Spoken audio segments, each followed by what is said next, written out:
Kuzwakala isililo khatha amabhokisi amabili kaTsiyamo Rabanye noNqobizitha Zulu engeniswa ethendeni nobuhlungu bebhalwe emehlweni emphakathini odele konke ukuzokweseka imindeni ithi ibisalindele elikhulu emadodaneni ayo.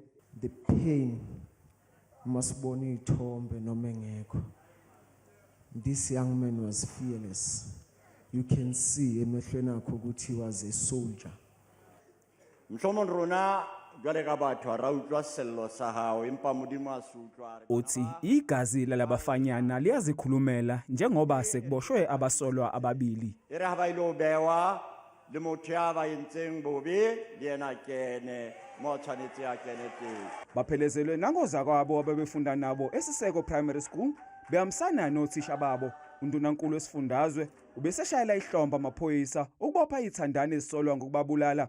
There are those that doubted our police. There are those that hurled insults to our police. And when we met with the police, we said to them, within 72 hours, we must crack this case. And indeed, within 72 hours, they've managed to crack this particular case. Ulesufi unxuse imndeni ukuba iyathembe ingalo yomthetho ukuthi izokwenza okufanele.